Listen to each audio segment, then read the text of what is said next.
Howdy folks, welcome back to Doing Brew.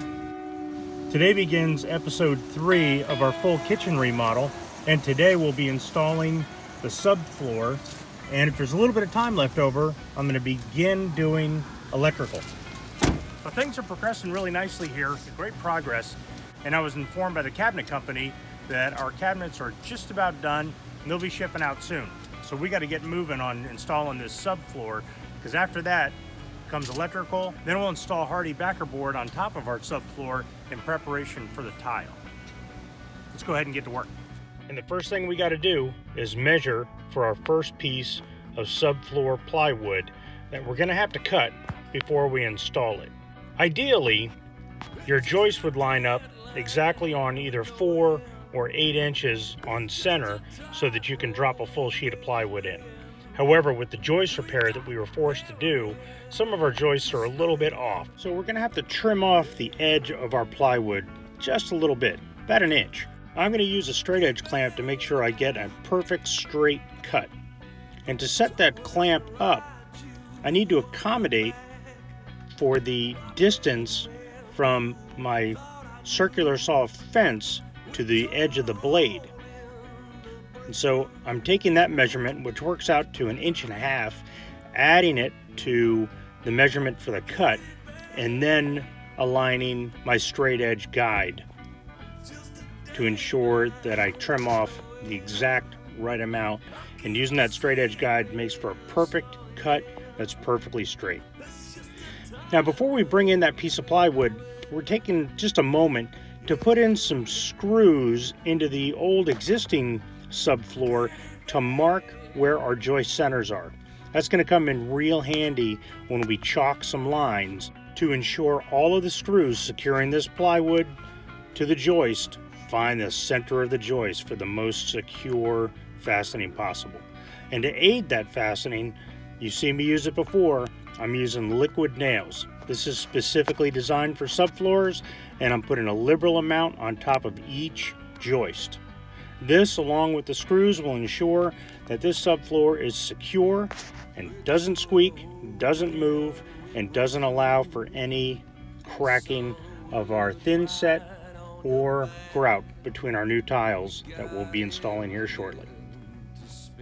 Now here we are just chalking some lines, very simply done with those screws we took a moment to install. And we'll place the nails about 12 inches on center all the way along those chalk lines.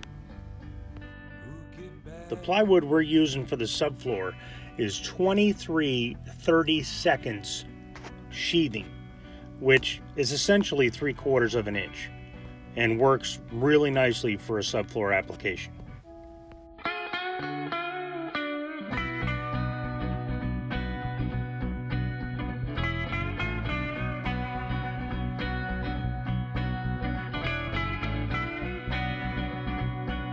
And with our first sheet of plywood secured, it's time to measure and cut for the next. Doing the same process here, setting up our straight edge guide, clamping it in place, making a nice true cut.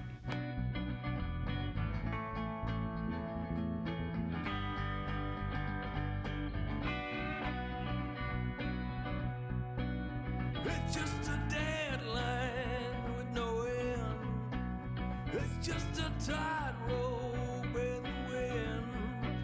'Cause we got arrowheads. And just as before, putting down a liberal amount of liquid nails for subfloors prior to us placing this plywood down on those joists. Now, as we maneuver this piece of plywood subfloor into position, it's important to note that we do not allow the intersections of the plywood to line up together. You never want 4 corners of the plywood to all be intersecting at the same point. You want to offset that by at least 1 joist spacing. And once in place, it'll be secured using our screws at 12 inches on center.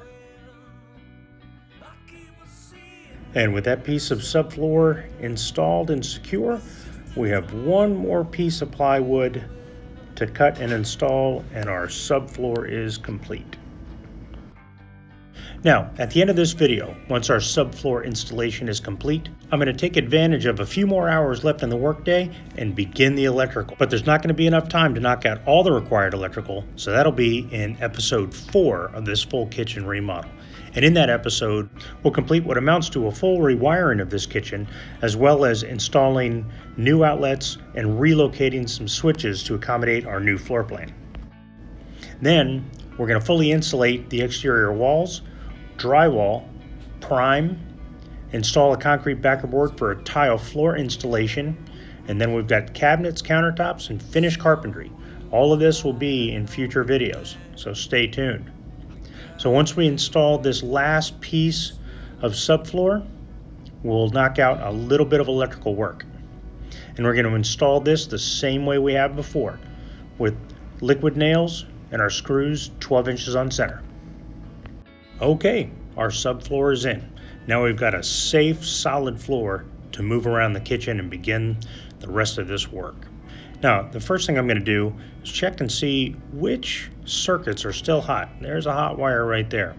I'm going to do that to all of the exposed wires throughout the entire kitchen, and then go to the circuit breaker panel and secure all of the circuit breakers that's feeding power to these circuits. Always secure power before you begin your electrical work. Then I'm going to go back and recheck to make sure I don't have any wires that are remaining hot. Next up, I'm just going to take some time to figure out where all these wires go. Yes, I've been looking at these wires now for a few days, but I haven't put any real time into seeing where they go, which ones I'm going to keep, which ones are maybe damaged a little bit and need complete replacement, and that sort of thing. So I recommend taking the time, becoming familiar with your wiring before you start ripping things out. Now I've identified and re-energized this circuit momentarily just so I can test the switches and ensure I know all the different lights that these two switches operate. And then I'm going to trace the wiring up through the stud cavity, and I find that there's a cavity behind the wall over top of the utility room. And that's really fortunate because I'll be able to run those wires directly through that cavity and then down through this stud cavity, and I'm going to install those switches out in the dining room. It makes a little bit more sense to me to have those switches out there. That way you turn on the lights before you enter the kitchen, as opposed to having to enter a dark kitchen. Next, I'm just going to identify some of these extraneous outlets that we're not going to need in the new kitchen. Obviously, this whole wall here is actually going to be removed to make way for our peninsula. Now I've turned those breakers back off, and it's time to start removing some wires.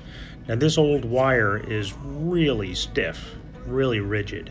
And so instead of taking it out in one long piece, believe it or not, even short runs are easier just to cut them and then pull them out individually.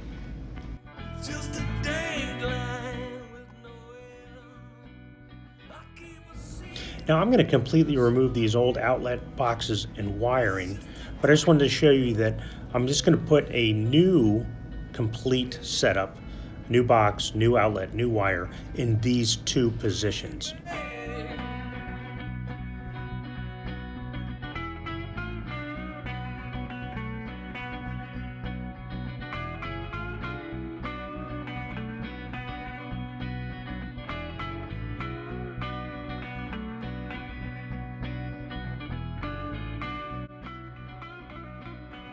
Okay, so I've got that circuit completely removed.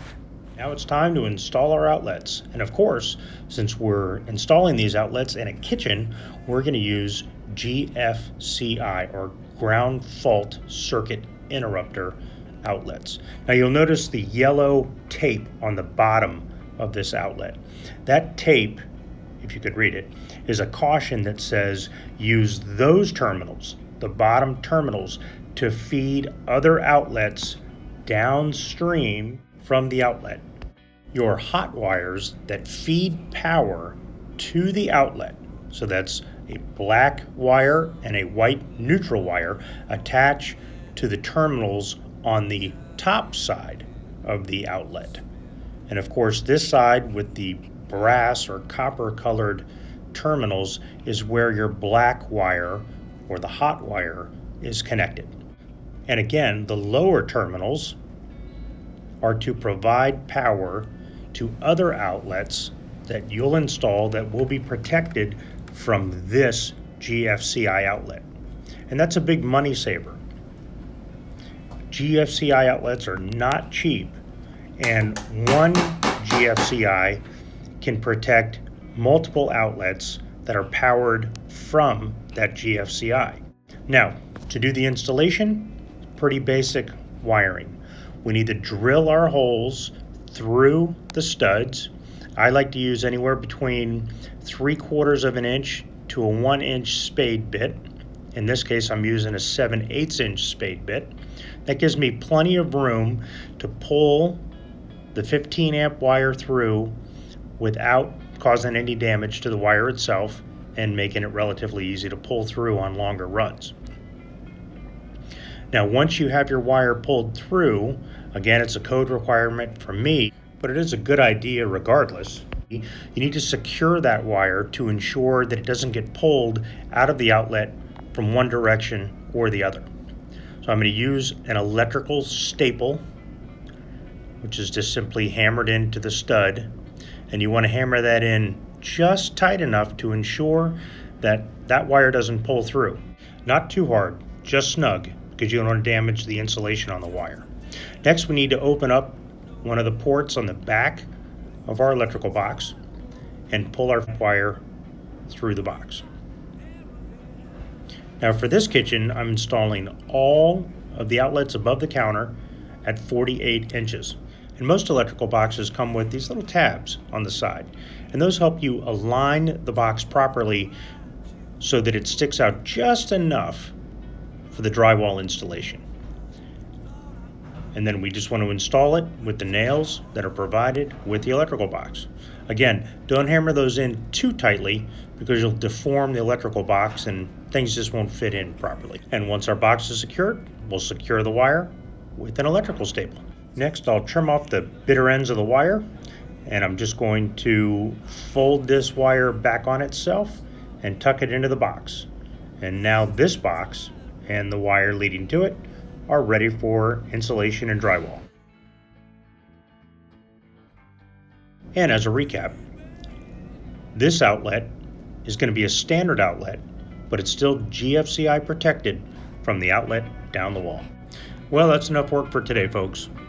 In upcoming videos, we'll go over how to plan and design and construct your knee wall to support your peninsula countertop, as well as building out the overhead to support some nice lighting over your peninsula. Plus, we'll finish out electrical, installing more GFCI outlets for appliances, and relocating and installing our kitchen light switches. Plus, we'll fully insulate the exterior wall of this kitchen as we move towards drywall, which is just a few short days away. So I hope you'll stick with me and see us finish up this kitchen project. If you have any questions about this project or any other project you might be looking to tackle, you can leave a question in the comments or email me directly at the email address in the description. Since Do and Brew began posting videos on YouTube, we've really been operating on a shoestring budget, but we really want to increase the production quality of our videos. New cameras, new sound recording, new editing capability, all of which will increase the production quality, but hopefully also the speed at which I can post videos. We want to increase the production quality of our videos for obvious reasons, but also this is the next project you're going to see on Do and Brew. The complete inside and out, top to bottom renovation of this beautiful 1832 Greek Revival farmhouse. The entire house needs to be completely replumbed. The radiator system needs to be completely rebuilt. The original slate roof needs extensive repairs.